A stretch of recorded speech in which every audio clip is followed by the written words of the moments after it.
बिस्मिल्लाहिर्रहमानिर्रहीम। मैं doctor Gruffudd Bukhari Punjab Pakistan का। तुसी देख रहे हो PhD पंजाबी स्टूडियो। हजरत पीर सिगरत शरीफ शाह बुखारी रहमतुल्लाह ताला अलैह दी सूफियाना फिकर, उन्हां दा तसव्वुर मुर्शिद, उन्हां दी शायरी विच मौजूद मेटाफिजिक्स अजे मौजूआत ने जिन्हां नूं शरीफ शाह बुखारी उन्हां ने बड़े सोहणे ढंग नाल अखरां दा बाना पाया। उन्हां दे समय दे दूजे शायरां कोल सानू इस तरह दे मौजूआत नहीं मिलदे। आप अल्लाह पाए दे शेर कहंदे ही चले जांदे। आमद दा सिलसिला जारी रहिंदा। आप अपने दादा पीर मुर्शिद अमीर आरफीन हजरत पीर सिगरत अमीर अली शाह बुखारी दे नाल अंतां दी मोहब्बत करदे सन। ये मोहब्बत हौली हौली इश्क दी सूरत इख्तियार कर गई ते आखिर ये हालत हो गई, उठते बिंदे वो अपने दादा हजरत सिगरत अमीर अली शाह साहब दा ही जिक्र करते रहंदे। आप फनाफी शेख ते फनाफिल्लाह सन। आप अपने दादा पीर मुर्शिद अमीर अल आरफीन हजरत पीर सिगरत अमीर अली शाह बुखारी दे पीर मुर्शिद हजूर पीर सिगरत शाह मुराद माही वालियां वाले गुजरात शरीफ नाल भी दिलों मोहब्बत करते सन।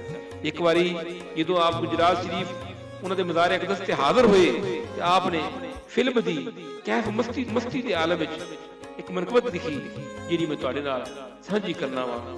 हज़रत सिगरत शरीफ शाह बुखारी लिखदे ने, माही वालिया वल कर दे सखी सारी मुश्किल हल कर दे, आए तक के लू तुद हस्ती दी तकदीर बदल बदबख्ती दी, हाँ खोटे आप असल कर दे, माही वालिया वल कर दे साकिया जाम सरूर वाला कर नुकता दूर गरूर वाला, अज कुछ दा कुछ विच पल कर दे, माही वालिया वल कर दे, खोल उकदे नुकते तो दिल दे, जो मंगनिया सखिया ओ दिल दे, सीना रोशन नूर अकल कर दे, माही वालिया वल कर दे, फड़बा विखा दे राह साइयां कर नाल निगाह दे शाह साइयां, ऐ साडी भी रब नाल गल कर दे, माही वालिया वल कर दे, कर पूरी मर्जी अंदर दी ते मस्ती मर्द कलंदर दी, जिवें करदे मर्द फजल कर दे, माही वालिया वल कर दे, है अगे करम कुछ कर दे, मेरी औगण मर्दा गुण कर दे, सत पुश्ता पाक नस्ल कर दे, माही वालिया